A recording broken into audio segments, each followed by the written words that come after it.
welcome the 45th President of the United States, President Donald J. Trump. Well, thank you very much, and hello, Arizona. I'm thrilled to be with you and talk to you today about the critical decisions facing our country, and we have some big ones, and you know that. We've been doing really well. Numbers are looking really incredible for this comeback that we've already staged and are staging. We have record-setting job growth and everything else, but we got hit by the plague from China, and that set us back. We were having the best year we've ever had, the best numbers, the best stock markets, which are frankly getting close to being the best already again. But we got hit, and we're doing a really good job on that. And I think very soon you're going to see some fantastic news in terms of vaccines and therapeutics and just fighting it the way we've been fighting it. We built ventilators. We did all sorts of things that nobody thought, frankly, were possible. We inherited empty cupboards, and it wasn't a good situation. But we've helped the 50 states. We've actually helped the world because we've made things and sent them out to the world. In particular, the ventilators, where we had very few, and now we make thousands a month. So we are doing very well in terms of our economy and building it back. And just to take a look at the option in November 3rd, that's going to be a big date for this country because the election really is a choice between our movement of American patriots. Everybody on this line, I think, is an American patriot who want to build up our country. We're proud of our country. We're proud of our heritage, really very proud of our heritage. And Joe Biden and the radical left-wing mobs that you see all over in some of the cities where you look at Chicago and you look at even now when you just saw what's going on in Oregon. You take a look at what's happening there, and you take a look at what's happening in so many different places that are run by liberal Democrats, and it's not a good situation, not a good situation at all. We sent people to, you probably heard, to Seattle, and as soon as we let the word know that we were going there, they went in and they sent their own police department finally after a long period of time, and they gave up and they took back their city. And the same thing is happening right now in a great state, Oregon, and it's terrible when you look at what's happening throughout the state, and you have people defending what's taking place, and we can't allow that to happen. So you'll see things happening in other cities that, frankly, we let the Democrats have it, but then you'll look at a Chicago where last week, over the weekend, 68 people shot, 14 people died. And now you look at they've lost control of New York, this super liberal group that's running New York State, whether it's the mayor or whether it's the governor, Cuomo or de Blasio. You look at what's happening, so we're going to start getting involved. We figured let them run it, let them do it, and then we're going to have to get involved. So that's the way it is. But we've been doing a great job. It's hard to believe we have record low crime numbers. But you look at some of the states run by Democrats, cities also run by Democrats. It's really very, very disgraceful. And we look forward to solving that problem. We have no choice but to get involved. So we have, and wherever we're involved, Minneapolis as an example, they went rampant, and then we had the National Guard. As soon as we sent in the National Guard, everything stopped. Everything stopped. So it's great to have everybody on the phone. We're going to talk about a little bit. We would normally be doing this with a rally. We loved our rallies, but because of COVID or COVID-19, there's plenty of different names for it. You can call it a lot of different things. The China virus, call it whatever you want, but it should have been stopped, should have never been allowed to come here, should have never been allowed to come into our country. They could have stopped it, and they didn't. It went all over the world. 188 countries are suffering and still suffering, and some very greatly. But we have that under control. I want to thank some of the wonderful Arizona Republicans that are fighting with us, and they've been warriors. Governor Doug Ducey has been fantastic. Senator Martha McSally, I hope we're going to send her back to Washington. We can really we need everybody we can have. Representatives Paul Gosar, Andy Biggs, David Schweikert, and Debbie Lesko. They're tremendous people. And the head of the Arizona Republican Party, your chair, Kelly Ward. Been a friend of mine for a long time. She's a fantastic person, does a great job. She works very hard. But since my inauguration, we've been fighting for the hardworking patriots of Arizona like never before. You had your best year ever. You never had a year like it, and I really could say you had your best 3 years. Then we got hit, but you're coming back, and you're coming back strong. We've helped a lot. We've built over 250 miles of wall to stop the flow of drugs and crime and illegal immigration and trafficking in women mostly and children, but women mostly. And a lot of it's built already. It's 250 miles. We'll have it almost complete by the end of the year. This is despite the fact that the Democrats took down every barrier what they did to try and stop it. And in the end, we won that one. And we're stopping gang members from pouring through. Somebody said, it's amazing we don't see the caravans anymore. Well, the caravans aren't happening anymore. We worked with Guatemala, El Salvador, with Honduras, with Mexico. We worked with the countries, and those countries wouldn't take people back. When they caught a lot of bad people, they said, we're not going to take them back. We'd have planes flying around trying to land, buses trying to go back into those countries. They wouldn't take them back. Now they take them back. They had no choice. They take them back. But we've deported over 16,000 gang members, 2,000 MS-13 members, and for the first time ever, we're now prosecuting vast numbers of MS-13 and, most importantly, MS-13 leaders. And these people are really we're stopping the flow of MS-13. That's a bad group, probably the worst. But we're bringing them back, and I want to thank all of the members of ICE Border Patrol that work so hard on it. And to defend Arizona farmers and ranchers and workers, as you know, we officially replaced a disaster known as NAFTA, which was one of the worst trade deals, was maybe the worst, although they made a lot of them in this country, with the brand new USMCA. And the USMCA is expected to create 76,000 new automotive jobs for the first time in 5 years, and that's going to be also great. A lot of jobs moving into Arizona, but tremendous for automotive, but great for the farmer, great for the rancher, and great for manufacturing. It's been a fantastic deal, and it's gone into effect, totally gone into effect, and NAFTA's dead. NAFTA was so unfair to our country. Many of you know that. Many of you were hurt by NAFTA. Thousands and thousands of facilities, factories, plants closed up because of NAFTA. I was the only president to stand up to China with historic tariffs, paid for by China, by the way, through a devaluation of their currency. And I was defending Arizona workers and jobs and factories against China's plunder and theft, because that's what it's been. It's been 30 years of plunder and theft. And nobody did anything about it, no other president, and they had a field day with President Obama and Biden. Under my administration, China will also be held fully accountable for the lies and deceit that unleashed the China virus into the world, into our country, into the world. They could have stopped it, as I said. We've marshaled every power at America's disposal to defeat the virus, and through Operation Warp Speed, which was something that was very successful that the fake news doesn't like writing about, we're rapidly developing therapies and vaccines. And what we did is what we've done in terms of delivery of everything. Never, if you think of it, never, with all of the complexities of, as an example, ventilators, never once did anybody in their country, in our entire country, who needed a ventilator not get it. We got everybody ventilators. Now we're delivering them all over the world. Thousands. We're making thousands a month all over the world.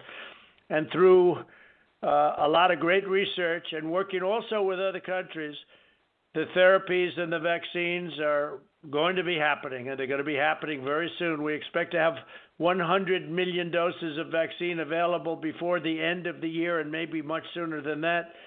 And therapeutically, we think we're going to be in very great shape very soon. Tremendous progress has been made, and we're working with a lot of great nations on this, but we are leading the way. Through the Paycheck Protection Program, we provided nearly $9 billion so that 80,000 Arizona small businesses could continue paying their workers. We're also working now on a phase 4 with Congress, and I think it's going to be very successful. We're getting it through. We're getting through this bad period, and I think you're going to see a third quarter that's going to be incredible. And next year will be one of the best years we've had economically.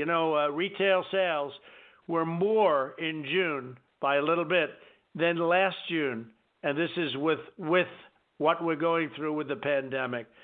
And a lot of states, by the way, are doing very well, but we had some flare-ups, to put it mildly, and we'll put those flare-ups out. After years of devastating budget cuts, we've rebuilt our military. It was a totally depleted military when I took over, investing more than $2.5 trillion in new tanks and planes, ships, missiles. And what we've done with our military is amazing. And frankly, what we've done for our vets, and your state is a very, very big state for our vets. What we've done with our vets is just something that's incredible. It's been years and years they've been fighting for veterans' choice, and I got it approved, and veterans' accountability. Now, accountability is where you'd have bad people working in the VA and you couldn't get them out, you couldn't get them fired, or we can now fire them. We fired about 9,000 people that have done a terrible job, and they were sadists, they were thieves, and you couldn't get them out, even if they were guilty, and you caught them being guilty, but now you get them out. So veterans' choice and accountability, we got them both approved. They've been, for many, many decades, people were trying to get them approved, and they said it's not doable. I got them both done. We've appointed a record number of federal judges. By the end of the year, we think we're going to be up to 300 or close to 300 federal judges, which is impossible for people to even imagine. That will be a tremendous record, including two great new Supreme Court justices, Neil Gorsuch and Brett Kavanaugh. So 2 Supreme Court justices, that's turning out to be a very big thing. Whoever the next president is going to be choosing 1, 2, 3, maybe even 4 Supreme Court justices, and they'll make a tremendous difference, whether it's the Second Amendment or choice or anything you can imagine. They'll be making tremendous and important decisions on abortion. They'll be making tremendous decisions on guns, Second Amendment. They'll be making decisions on a lot of different things, and you'll have anywhere from 1 to 4 choices. That will be it. And if you don't get your viewpoint, it's perhaps the most important thing that we'll be talking about. I've heard it over and over. I've always said defense and what we've done defensively and offensively, frankly, in terms of our military. But very, very important. That will be the choice of judges and choice of justices for the Supreme Court. We passed the largest package of tax cuts and reform in American history, saving the average family more than $3,000 a year, including regulation cuts, which are the most cuts in regulations in the history of our country, more than any other president, whether it's 4 years, 8 years, or in one case more than 8 years.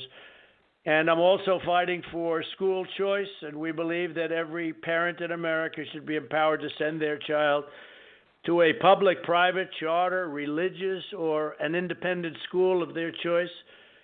And one thing that we have been doing, and you know the pressure we've been under, we've saved your Second Amendment and we got rid of the U.S. Waters Act.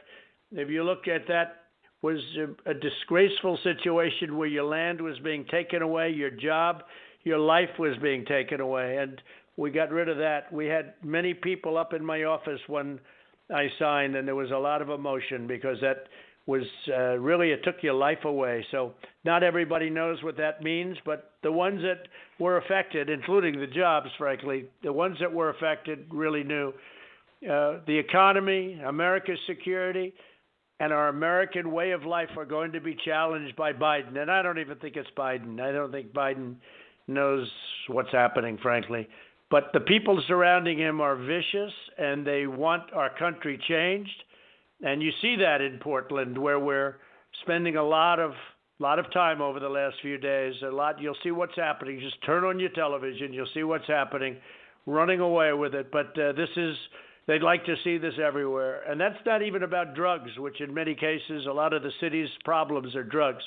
These are anarchists and agitators. That's a bad group of people, Antifa. And we are in there, and we're fighting very strongly. And we're up against radical left politicians that would rather let these people take over their cities, and we're just not allowing it to happen. But if you look, Biden, he was for NAFTA, TPP, which would have been a disaster for our businesses, especially automotive. The Chorus, that's Korea, was a disaster. I've totally renegotiated. China's entry into the World Trade Organization, another one approved, voted for by Biden.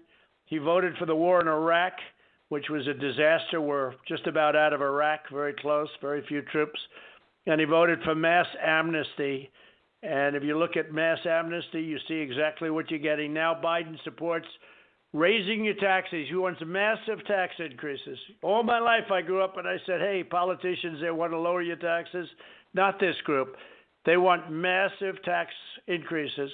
They want to pack your courts with radical far-left judges. That's what we just talked about. You'll have justices and judges literally packed in your courts, totally changing our country, totally changing our way of life.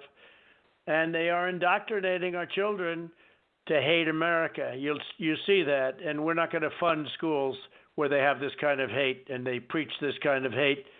And the other thing is they want open borders. They want open borders going right into Arizona and going right into other states where people walk right across that line. Well, we're setting records right now at the border.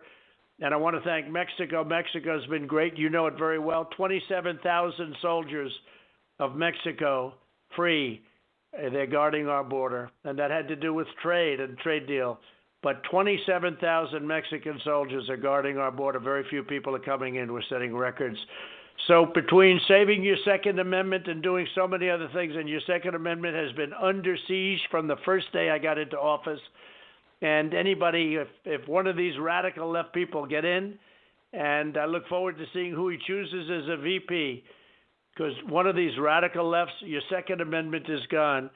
So I just want to tell you some of the key elements of the Biden-Sanders. He made a deal with Bernie Sanders, which is absolutely ridiculous.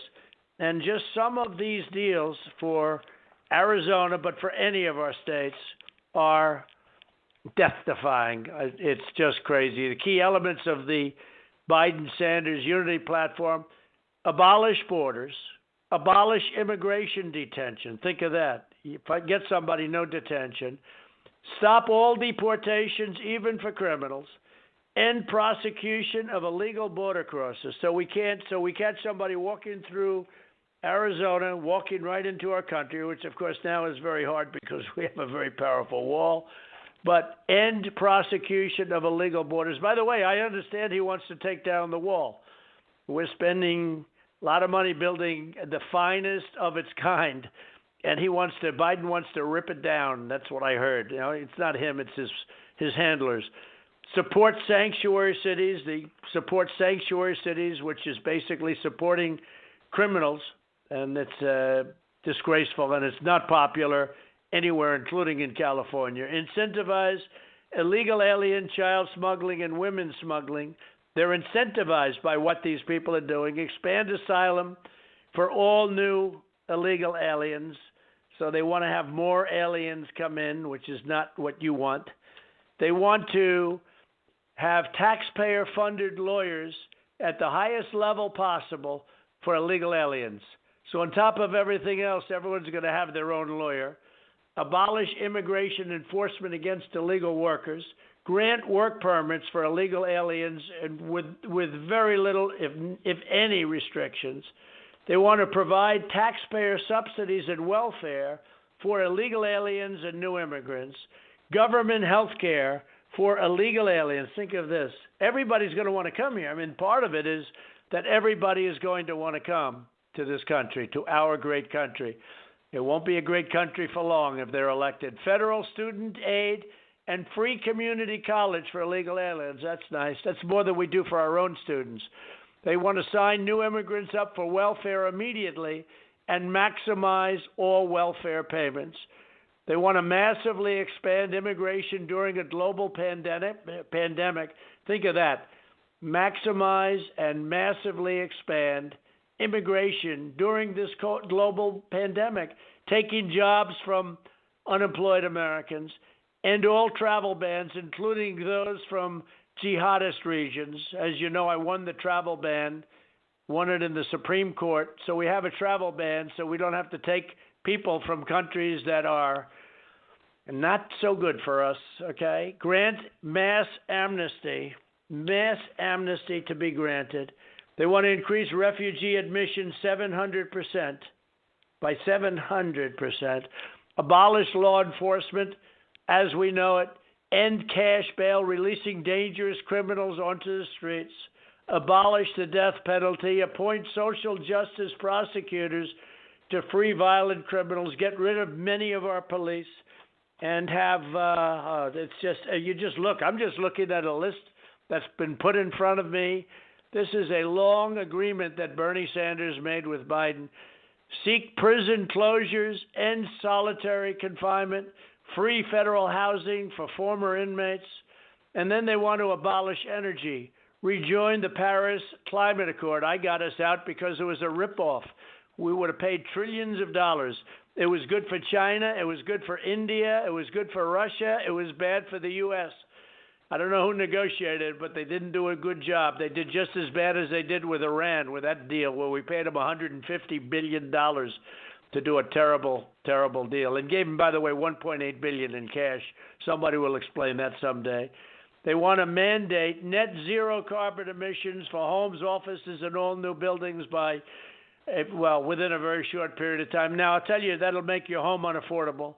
Your electric will go up by 4 to 5 times, if that. It'll be maybe more. They want to mandate zero carbon emissions from power plants and mandate zero carbon emissions, period, which will make it impossible to have any form, in my opinion, of energy. You couldn't even make what they want to do because the carbon emissions from the making of a windmill are so massive that you end up saving nothing. Abolish school choice, end school choice. They want to abolish all school choice, end it. They want to abolish charter schools. This is just never ending. And just finally, they want to abolish educational standards and abolish what will be the equivalent of abolishing or hurting very badly the suburbs. They want to enforce Obama-Biden's radical AFFH regulation that threatens to strip localities of federal affordable housing funds unless they change their zoning laws to fit the federal government's demands. So the AFFH is a disaster. It's been a disaster.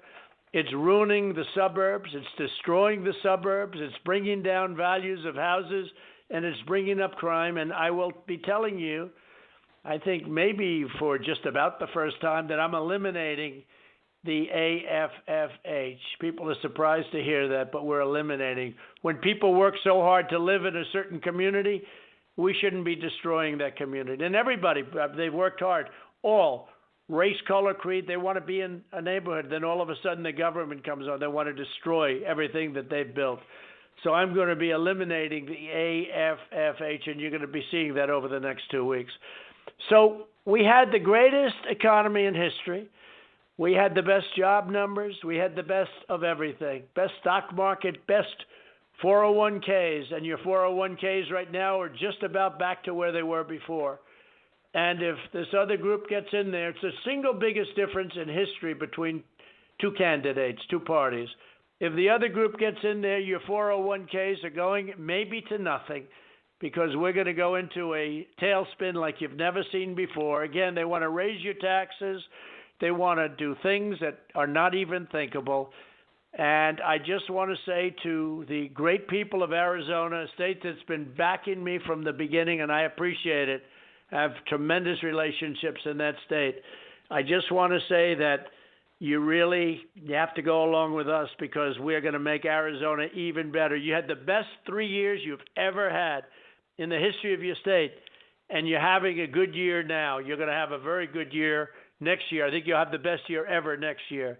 But what we've done to the border and what we've done to everything that you need, you've really gotten, and you're going to have something that's going to be very, very special. So I just want to thank all of the people. We got a lot of people on the line, I understand, like big numbers. I just want to thank all of the people on the line and those from Arizona in particular. We covered a lot of territory, but what we've done for Arizona is something that nobody else would have been able to do. We've done more in 3.5 years than any other administration in history. No administration, between the tax cuts and regulation cuts and rebuilding our military and all of the different things that we've enumerated. And we're going to do a lot more. We're going to do a lot more. And we have to protect what we've done, because as we've done them, they can take them out, whether it's Second Amendment or other things. They can destroy it very quickly. So I want to thank everybody for being on the line. It's a great honor to be talking to you. I'd love to be there for a rally. We loved our rallies in Arizona and every place else. And until the COVID is gone, it's a little bit tough. And frankly, some of the Democrat governors make it impossible to do a rally anyway. They're saying you can't do political rallies. And that's nice, but frankly, it's fine. So we're doing the town halls or tele-rallies, and we are getting very big crowds. Thank you all. We're going to do a fantastic job for Arizona, and we will see you soon. We'll be out there as soon as we can. Thank you very much. Goodbye.